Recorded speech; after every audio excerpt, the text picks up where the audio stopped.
조선 18대 임금 정조가 다스리던 그 시절 왕궁 깊숙한 곳에서 벌어진 한 사건이 있었습니다. 궁궐의 엄숙한 분위기를 깨뜨리며 한 남자가 왕 앞에 무릎을 꿇고 있었는데, 놀라운 것은 이 남자가 전혀 위축되지 않은 채 당당한 모습을 보였다는 점입니다. 신분이 천한 사람이었음에도 말이죠. 이 남자의 이름은 문인방이었고, 그가 꾸민 영모의 중심에는 한 권의 신비로운 책이 자리 잡고 있었습니다. 바로 지금부터 우리가 파헤쳐볼 정감록의 이야기가 시작됩니다.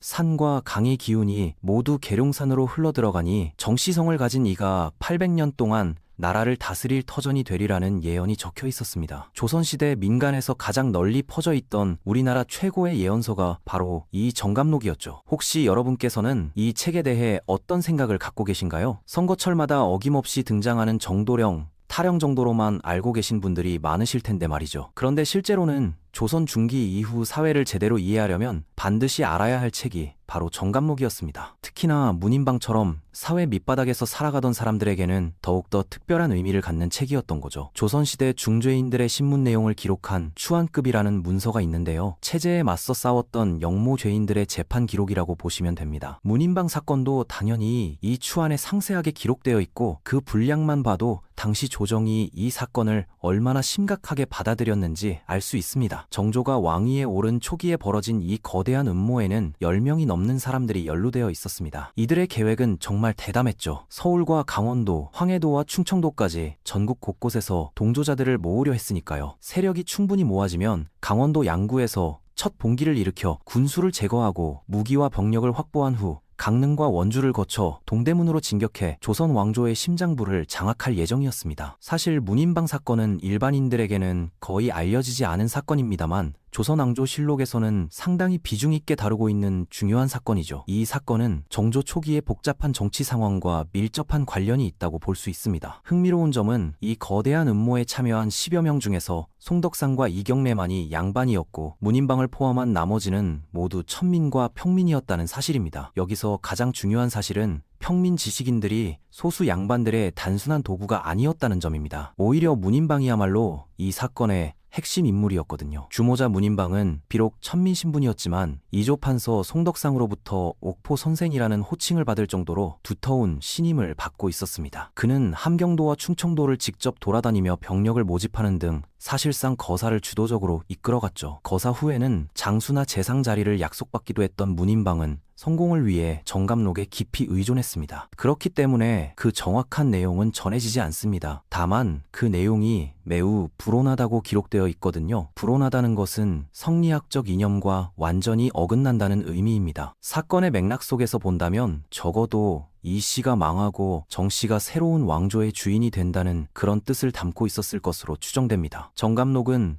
조선의 운명이 끝나고 정 씨가 계룡산에 새로운 도읍을 세울 것이라는 예언을 핵심으로 삼고 있었거든요. 산천의 기운이 계룡산으로 흘러들어가니 정 씨가 800년 동안 다스릴 땅이 되리라는 것이죠. 이는 곧 역성혁명, 즉 이씨 왕조의 멸망과 새로운 정씨 왕조의 출현을 예고한 것이었습니다. 그렇다면 왜 하필 계룡산이었을까요? 소백산맥까지 이어지는 태극 모양의 산세와 물줄기가 다시 태극 모양으로 휘감고 있는 이른바 산태극, 수태극의 계룡산은 풍수지리학자들이 꼽는 최고의 명당 중 하나였습니다. 조선을 건국한 태조 이성계도 이곳 계룡산에 도읍을 정하고자 터를 잡았었죠. 1392년 이성계가 직접 계룡산 일대를 돌아다니며 궁궐을 지을 터를 측량했다고 전해집니다. 그러나 그해 12월 한양으로 도읍지가 바뀌면서 신도하는 전설이 되었죠. 역사적으로 볼 때 가장 크게 주목받았던 것은 역시 조선 초 태조 이성계가 이곳에 도읍지를 옮기려고 했던 순간이었습니다. 그 이후부터 이 계룡산 신도안이 전국적으로 주목을 받게 되었고, 이곳이 새롭게 변화되는 후천개벽이나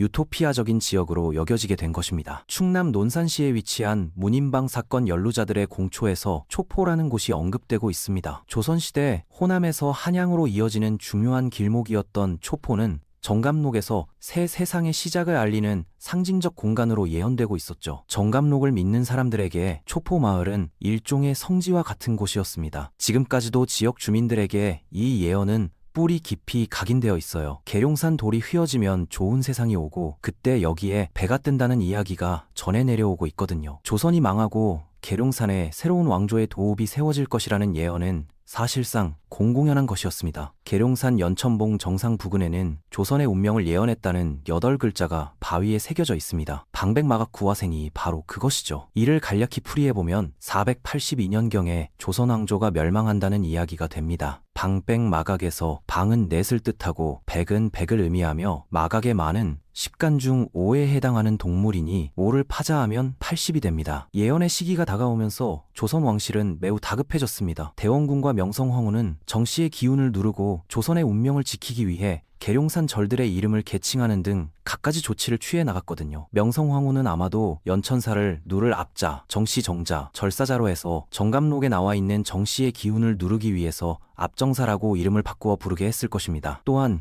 귀신의 집이라는 뜻의 신혼사도 대한제국 설립과 함께 조선의 새로운 기원을 한다는 의미로 신혼사로 바뀌었죠. 조선 왕실의 반응은 분명히 정감록을 의식한 것이었습니다. 조선의 운명이 다했다는 예언에 민중은 물론 조정까지도 동요했던 것이죠. 태조 이성계가 도읍으로 삼고자 했고 묘양산, 지리산과 함께 산신제가 올려졌던 영산이었던 만큼 새로운 왕조가 이곳 계룡산에 세워진다는 것도 전혀 허무맹랑한 이야기는 아니었을 것입니다. 과연 정감록은 어떤 책이었을까요? 제작진은 정감록을 소지하고 있는 사람들을 수소문했습니다. 계룡산 아래 자락에 위치한 유구에서 올해 93인 이중현 할아버지를 만날 수 있었습니다. 그는 젊은 시절 자신이 직접 필사한 정감록을 소장하고 있었어요. 정씨 계룡 도읍설과 함께 난세의 몸을 보존할 수 있는 피난처가 정감록 예언의 핵심이었습니다. 이로움이 소나무와 밭 그리고 집 3곳에 있다는 정감록의 예언을 이중현 씨는 한국전쟁 당시 이 예언이 적중했다고 믿고 있었어요. 마을이 아주 조용했다고 하시더라고요. 양쪽에서 다 와도 인민군도 오고 국군도 왔지만 총성이 나지 않았다면서요. 주민들이 가만히 집에 있었기 때문에 무사했다고 말씀하시면서 말이에요. 경북 영주시 풍기읍에서 우리는 정감록을 믿고 있는 또 다른 사람을 만날 수 있었습니다. 선대로부터 배워 어릴 때부터 정감록을 외우고 있다는 김대영 씨였죠. 그는 전국에서 정감록과 같은 비기류를 수집하고 그 내용을 공부하고 있었습니다. 정감록은 대부분 파자, 즉 한자를 쪼개놓는 방식으로 서술되어 해석이 쉽지 않습니다. 여인대화 즉 여인이 별을 이고 있다는 것은 외자로 임진 외란을, 또한 우화행산이 가로로 누웠다는 우화행산은 눈설자의 파자로 정자호란에 대한 예언으로 해석되곤 했던 것이죠. 양난을 예언한 이 책에 사람들은 빠져들었습니다. 그렇다면 이 예언은 얼마나 신빙성이 있는 것일까요? 정감록은 정감과 이심이 팔도를 유람하다가 금강산과 가야산에 올라 미래에 대해 나눈 이야기로 구성되어 있습니다. 황해도와 평안도는 3년간 천리 안에 인가가 없을 것이며 시체가 산처럼 쌓이고 피가 내를 이루고 한강 남쪽 백리의 인적이 영영 끊어질 것이라는 섬뜩한 내용들이 담겨 있었죠.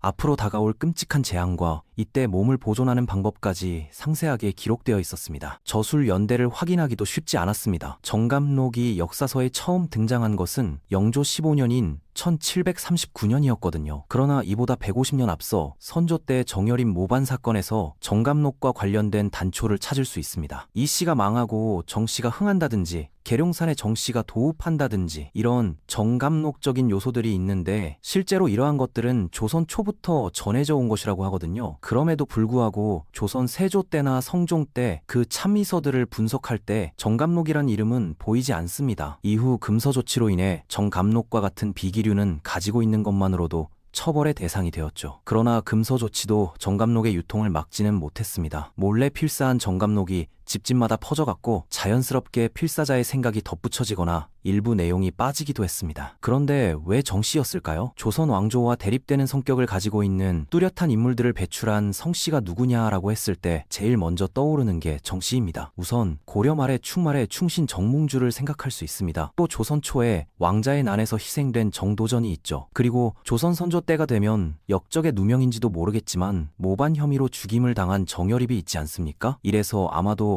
많은 사람들의 가슴 속에는 조선 왕조를 대신할 어떤 새로운 왕조가 있다면 그것은 정씨가 되어야 마땅하다는 생각이 싹트게 된 것 같습니다. 흥미로운 것은 정감록이 등장한 지역입니다. 정감록이 최초로 보고된 지역은 18세기 평안도 등 서북 지역이었어요. 당시 이곳에서는 한글 정감록이 유통될 정도였습니다. 한글판 정감록이 등장했다는 것은 기존의 그 반란의 주도 세력인 몰락양반이나 유랑지식인만의 독점물이었던 정감록이 일반 백성들에게도 널리 퍼지는 상황으로 들어갔다는 것을 의미합니다. 18세기 서북 지역을 중심으로 무역이 활발해지고 금광 개발이나 인삼 재배와 함께 부가 형성되기 시작했거든요. 이러한 경제적 풍요는 피지배 계층에게 배움의 기회를 제공했습니다. 문인방 역시 그랬어요. 그는 천민 신분에도 불구하고 훈장을 자칭하고 전국을 돌며 동조 세력을 모을 정도로 학식이 남달랐거든요. 현재 한글본 정감록 2종이 전해지고 있는데 그중 한 권은 당국대 도서관에 소장되어 있어요. 이처럼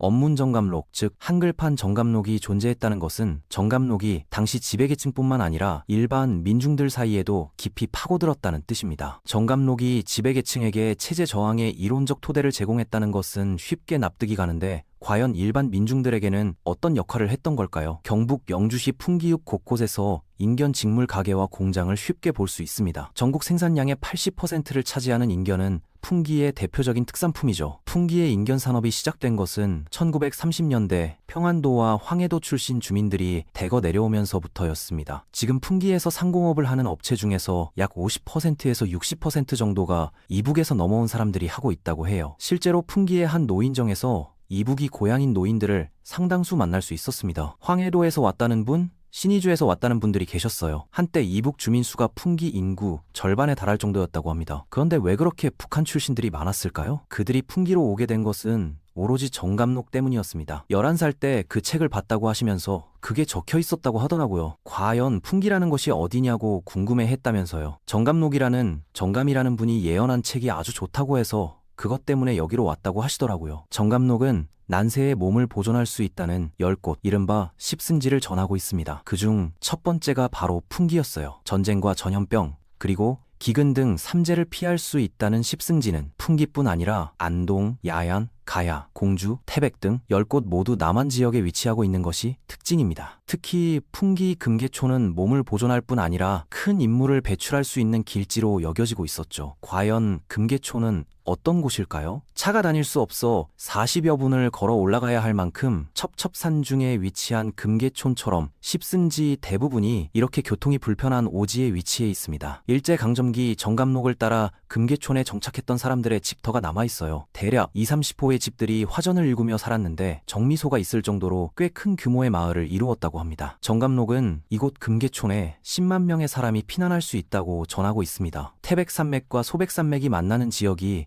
풍기를 중심으로 만나거든요. 이를 양백지간이라고 하는데 또 동남향으로 바라보고 있는 향양지지입니다. 십승지와 같은 피난처로 찾아들 만큼 양난 이후 민중의 삶은 매우 피폐했습니다. 전쟁의 참화 속에서 경작지는 반으로 줄어들었고 천재지변으로 백성들은 오랜 기근에 시달렸거든요. 지진 같은 것이 일어나서 숙종실록에 보면 평안도의 기민, 즉 굶주린 백성이 워낙 굶주리고 힘이 드니까 결국에는 인육을 먹었다고 나와 있습니다. 흔히 태평성대로 알려진 영조 재위 기간 내내 백성들은 홍수와 기근, 돌림병에 시달렸어요. 이로 인한 손실이 전체 인구의 약 78%였는데 앞선 두 차례 전쟁으로 인한 사망자와 비슷한 수치였습니다. 하지만 정부는 무능했죠. 일부 백성들에게서는 그런 문제를 해결해 줄 수 없는 정부에 대해서 상당한 불만을 갖게 되고 이런 상황 속에서 일부 백성들에게 침투할 수 있는 변혁 사상들이 와닿게 되는 거죠. 혼란해지면 지각이 있는 자는 십승지로 들어가라는 예언에 따라 절망스러운 현실에 놓인 민중들은 정감록의 예언을 따라 몸을 보존할 수 있는 십승지로 찾아들었습니다. 십승지는 기본적으로 피난처이기는 하지만 정감록에서는 병화가 미치지 않는 곳 그리고 흉년이 들지 않는 곳으로 정의했거든요. 그리고 평범한 사람끼리 만나서 결혼해서 형제들과 함께 어울려 화목하게 살아갈 수 있는 곳으로 정의했습니다. 그렇기 때문에 이것은 단순한 피난처이자 또 다른 적극적으로 해석한다면 이상사회라고도 할 수 있는 거였죠. 정감록은 전혀 새로운 이상사회의 출현을 말하고 있었습니다. 방상무별 예법사진, 세사가 초이라는 표현이 있거든요. 그러니까 양반과 상놈의 구별이 없어지고 조선의 예법이 다 사라진 다음에야 세상 일이 어떻게 될 것인가를 말하는 것이죠. 이것은 결국 정감록이 지향하는 세상은 성리학 이후의 세계임을 상징하는 것이라고 볼 수 있습니다. 하늘의 뜻과 산천의 기운으로 무능하고 부조리한 세상은 사라지고 가난하고 억압받는 백성이 주인이 되는 세상을 꿈꾸었던 것이죠. 삶에 지친 민중들은 정감록에서 내일의 희망을 발견했습니다. 문인방 역시 거사를 준비하며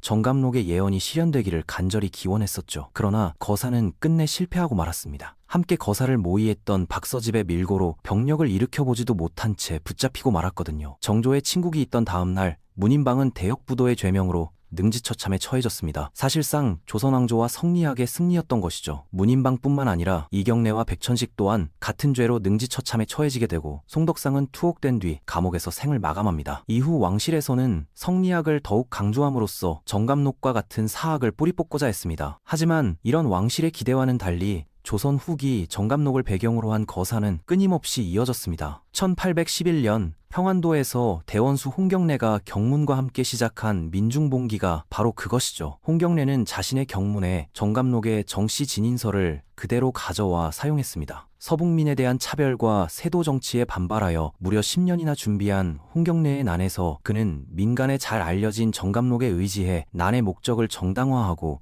민중의 지지를 얻고자 했던 것이죠. 본격적으로 정감록 사상을 어느 정도 활용해서 저항운동을 성공시킨 그런 사례라고도 평가할 수 있는 것이죠. 삽시간에 청천강 이북 8개 군을 점령한 홍경래 군이었지만 관군의 반격으로 정주성에 고립되면서 끝내 실패했습니다. 그러나 조선왕조의 강력한 대응에도 불구하고 변란과 민중운동은 끊이지 않았어요. 그때마다 정감록은 하나의 사상체계로서 등장했습니다. 그리고 그 불길은 동학농민혁명에까지 번졌던 것이죠. 미륵불로 알려진 선운사 마애불상이 있는데요. 이 미륵불 뱃속에는 세상을 뒤집을 수 있는 비결이 감춰져 있다고 전해 내려왔습니다. 19세기 동학의 접주 손화중이 이 비결을 탈취하면서 동학이 빠르게 세력을 확장했다고 합니다. 동학은 포교 과정에서 이와 같은 민간신앙, 그 중에서도 정감록을 적극적으로 활용했어요. 동학 농민군들이 썼던 것으로 알려진 부적이 있는데요. 농민군들이 이 부적을 불태워서 마시고 전투에 참여했습니다. 전봉준이 농민군들에게 이 부적을 불태워서 마시면 총알도 피하고 화살도 피한다고 했죠. 최재우는 포교 초기 불에 태워 마시면 병이 낫는다는 이 궁을이라는 부적을 포교에 사용했어요. 최재우가 궁을을 쓴 것은 정감록의 영향을 받았다고 볼 수 있을 것입니다. 최재우가 지은 한글 경전인